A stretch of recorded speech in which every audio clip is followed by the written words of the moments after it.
ప్రజలందరూ కూడా నమస్కారం. ఈరోజు కాకు సందీప్ కుమార్ సుల్తానియా తెలంగాణ ఫైనాన్స్ సెక్రటరీ ఏ విధంగా రిటైర్డ్ అయిన వారి యొక్క డబ్బులు డైవర్షన్ చేసిండ్రో ఆ డైవర్షన్ చేసిన డబ్బుల పైన ఆడిటింగ్ చేయాలి, ఎంక్వైరీ చేయాలి అని చెప్పి ఢిల్లీ కాగ్లో జాతీయ కాగ్లో ఫిర్యాదు చేయడం జరిగింది. మరి ఆ కాగ్ రిపోర్ట్ను మరి మధ్యలో ఎంతమంది ఎన్ని ప్రయత్నాలు చేసినా చివరకు ఈ కార్యాలయంకు ఎంక్వైరీ కోసం వచ్చింది. మరి ఇక్కడ చందా మధుకర్ అనే మేడంకు ఇక్కడికి ఫార్వర్డ్ అయింది. మరి దీనిపైన ఈ తవ్వుతూ ఉంటే ఒక తవ్వకాలలో ఒక స్కామ్ బయటకు వచ్చింది. అదేంటంటే గొర్రెల స్కామ్. గొర్రెల స్కామ్లో అప్పుడు ప్రిన్సిపల్ సెక్రటరీ ఎవరు ఉండే అంటే సందీప్ కుమార్ సుల్తానియా ఉండే.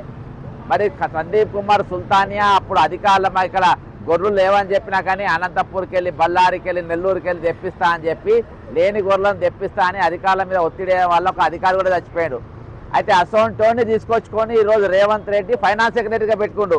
ఎందుకంటే ఫైనాన్స్ గతంలో కేసీఆర్ కూడా రామకృష్ణారావు అనేటోడు అర్హత లేకుండా తెచ్చుకొని పెట్టుకుండు. ఎందుకంటే ఆయనకు కాళేశ్వరంలా, మిషన్ భగీరథల, మిషన్ కాకతీయాల బిల్లులను ఎత్తుకోవాలి, దోసుకోవాలని చెప్పేసి కేసీఆర్ తెచ్చుకుండు.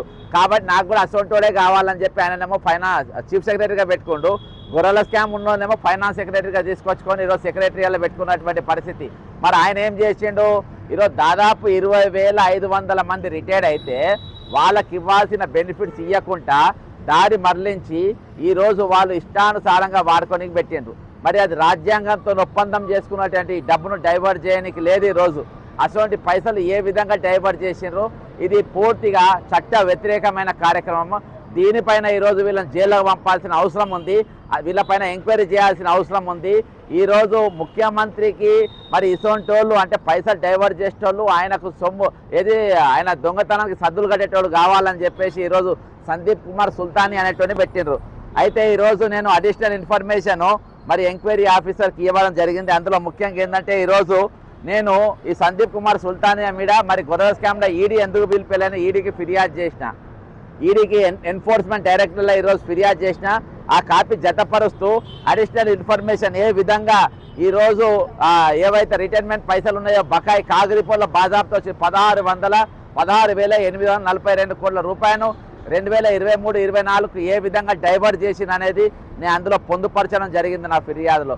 దాదాపు మరి పోయిన నెల 5వ తారీఖున రాష్ట్ర వ్యాప్తంగా ఉన్నటువంటి రిటైర్డ్ ఎంప్లాయీస్ అందరూ ఇదే కార్యాలయానికి వచ్చి వాళ్ళ రిటైర్డ్ బెనిఫిట్స్ ఎంతమంది రావాలి, ఎంతమందికి ఇవ్వాలనేది కూడా ఈరోజు ఇవ్వడం జరిగింది. ఈరోజు కరెక్ట్గా 60 మంది ఇయాల్టికి మరణించారు. నరసింగరావు ఎవరైతే theatre Osmania hospital theatre estate ఉందో ఆయనతో సహా కలిపి 60 మంది ఇయాల్టికి మరణించడం జరిగింది. కాబట్టి వీళ్ళందరిపైన చర్యలు తీసుకోవాలని, వీళ్ళందరి మీద చర్యలు తీసుకోవాలని చెప్పేసి ఈరోజు నేను దీనిపైన ఫిర్యాదు ఇవ్వడం జరిగింది. దీనిపైన ఖచ్చితంగా చర్యలు తీసుకోవాలని ఇది చేస్తా ఉన్నా.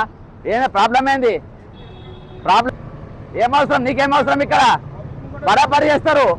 లోపల ఇచ్చింది మాట్లాడుతున్నా, ఏది లోపల ఇచ్చినాం, ఇక్కడ మాట్లాడతాను. నీకేమవసరం అంటున్నా? చేయొద్దని ఏంది రూలు? పోలీసులకు ఫోన్ చేయి, పోలీసులకు. ఎవరు ఎవరు ఎవరు నువ్వు ఎందుకు అడిగినావు? బరాబరి తీస్తారు. ఎందుకు అడిగినావు? ఎందుకు అడిగినావు? నీకేమవసరం? నీకు లోపల డ్యూటీ చేస్తావా? బరాబరి చేస్తారు. చేయొచ్చు, చేయొద్దని రూల్ ఉందా? చేసుకో. పక్కా చేస్తాను, నా పేరు రాసుకో. ఎవరు ఫోన్ చేసుకో, రాసుకో. తమాషా చేస్తుందంట మీరు. ఏమవసరం? లోపల ఇచ్చిన నేను ఇచ్చింది మాట్లాడతా. నీకేమవసరం భయ్? నీకేమవసరం? బరాబర్ మా ఏంది నువ్వు ఇది నీ దానిది ప్రెమిసెస్ ఆఫీస్ ముందు చేస్తారు, బరాబరి చేస్తారు. మళ్ళీ ధర్నా కూడా చేసినా ఇక్కడ 1000 మందిని తీసుకొచ్చి ఇట్లా చేయి, మళ్ళీ చేస్తా. ఎవరు? నేను ఎవరు? ఫోటో తీసుకోబాయి, ఫోటో తీసుకోవాలి. నేను ఎవరో చెప్ప, ఫోటో తీసుకొని పోలీసులు పంపుకొని ఎవరో వాళ్ళే చెప్తారు. అర్థమైందా? వాళ్ళే చెప్తారు ఎవరో. నేనెవరో బరాబర్ తీస్తారు. ఎవరికి ఇస్తే ఇస్తావా?